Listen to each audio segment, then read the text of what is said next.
everyone who's learning a language wants to become fluent eventually. And what people normally do when they're learning a language is they learn some rules, they do exercises, and they tend to watch videos on the language, that is, grammar and vocabulary, and not necessarily in the language. But reading and watching is the most important step towards fluency. So taking classes, doing exercises are like vitamins, while reading and watching are real food. But you know what they say about supplements? They can never replace a nutritious diet. A really hard pill to swallow. If you know a rule or if you know a phrase, that doesn't necessarily mean that this phrase is gonna come out naturally during the conversation. And it doesn't mean that we haven't done enough exercises or we haven't spent enough time practicing that phrase. The key to fluency is hearing the same word or the same phrase or the same structure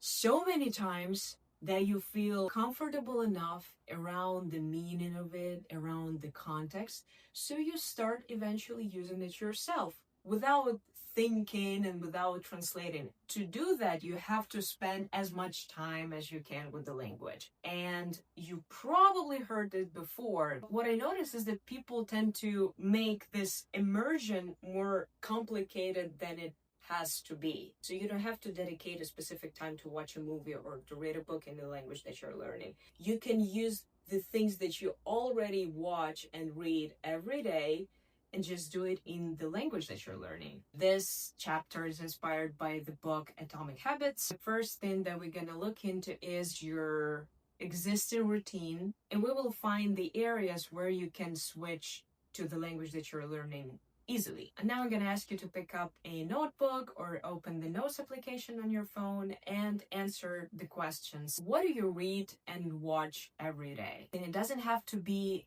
books or movies. It can be reading the news. It can be using Instagram, Threads, any social media platform. Be as specific as possible. What kind of content do you like to watch or read? Is it personal development? Is it financial literacy? Now, the next question is, what do I want to learn more about? What do I feel like I ask ChatGPT about a lot? So write down all the topics, one topic, one line. If you feel like you're not confident yet in the language that you're learning, I want you to look at the list. Find a couple of topics that you feel like you know a lot about already. So for example, if you're a life coach, you obviously know a lot about coaching, and you also like to watch content on life coaching.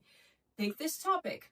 If you are interested in social media marketing or in yoga and you know a lot about it already, great. Underline those topics, because while watching and reading this content, you can rely on the knowledge that you already have, and you can understand the content in another language way better. If you feel like you're more or less confident in the language, then I'd like you to look for the things that you feel like you're most passionate about. I'm really curious what you're passionate about and what you feel like you're most familiar with. So if you feel like sharing, please leave a comment down below. So let's say you underlined you like to watch psychologists on Instagram and you also use ChatGPT like every day. If you constantly talk to ChatGPT, just go and ask the question that you wanted to ask it. Just use the language that you're learning, and you can ask him to adjust to your level and use simpler words if you're not super confident with the language. If you spend a lot of time on Instagram or TikTok or Threads or any other social platform, now you can also switch to the language that you're learning on those platforms, but we need some preparation first. You can ask ChatGPT to find creators on the platform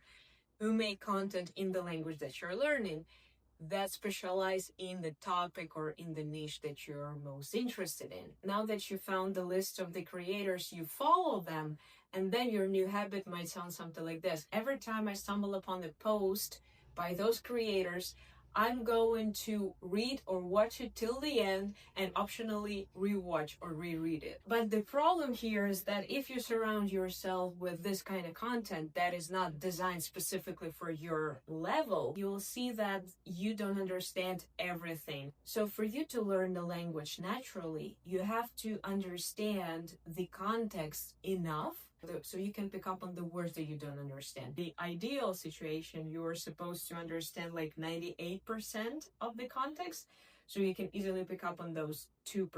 But in reality, you will see that sometimes you understand like 50%, sometimes you understand 30%. Now, does it mean that you have to quit? Of course not. You just need some extra support right now. So that's why I encourage you to do whatever it takes for you to make this process as comfortable as possible. You can adjust the speed of the video and you can definitely use subtitles. I know that a lot of people feel really bad about using subtitles because they feel like if they're using subtitles, they're not learning and they're cheating. I decided to look if there was any research done in this area. In a nutshell, studies show that subtitles are more effective than the absence of subtitles in terms of language learning, especially if you're looking to improve your vocabulary. And what's interesting is that the kind of subtitles that you're using can affect the results, and double subtitles turned out to be the most effective when it comes to vocabulary learning. As you can see, I'm using this kind of subtitles, and my intention for this channel is to help you guys immerse in English as much as you can, to learn while watching something that you find interesting. I actually have a lot of things to share over here. I have a lot of drafts, essays, movie and books analysis, some quotes that inspired me. If you feel like you want to hear more about it, I think we should stick together, so be sure to hit the subscribe button. So anyway, if you're an active YouTube user, especially if you're using the desktop version, you can benefit a lot from using the double subtitles YouTube Google Chrome extension.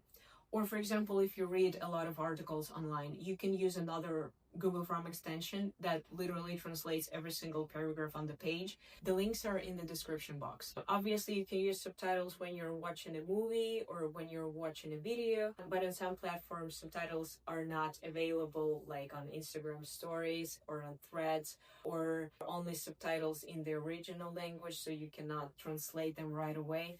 Well, in that case, you can just focus on the words that you do understand. Don't be discouraged. You can definitely benefit from watching and reading this content even without subtitles. Now, if we watch a lot of original content, you will see that you come across a lot of new vocabulary. So what do you do with it? Do you have to write it down? Do you have to use flashcards? Do you have to memorize it somehow? So since we're trying to keep your routine pretty much the same as it is right now, I like to introduce a tool that you can use instead of writing it down and deliberately practicing it. So the tool is active noticing. Just to be clear, our main idea when we're watching the show is to understand. We focus on what is being said. But sometimes you want to pause and really think about how some messages are delivered. So let's say 80% of the time you just enjoy the show and 20% of the time you pause. Please don't set the timer and be like, well, for the next 5 minutes, I'm going to be actively noticing. No, just watch the show and see if something just naturally grabs your attention. Something sounds unfamiliar, weird,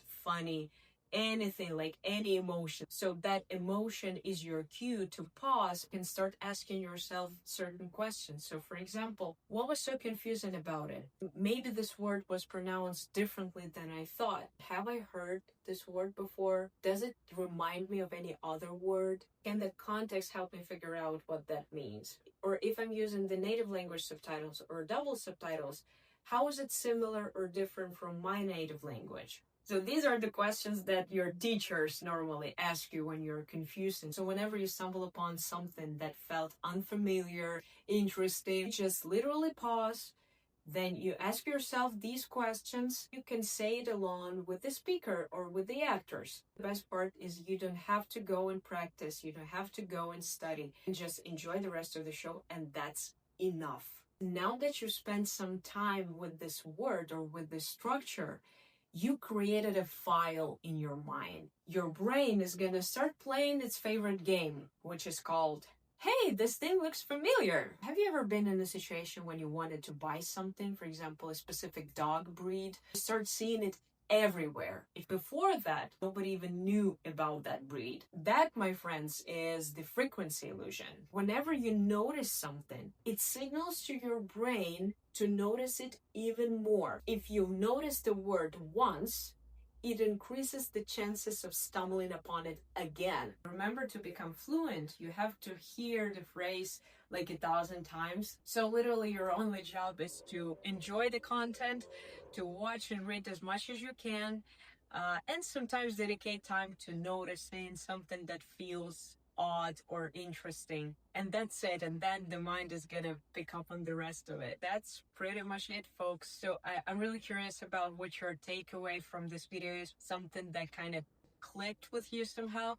So be sure to share it with me in the comment section. By the way, I created a file with the key ideas, with the key steps that can help you build your fluency. I published it on my Telegram channel, so you can go ahead and grab it, claim it. So anyway, guys, thank you for watching, and till next time.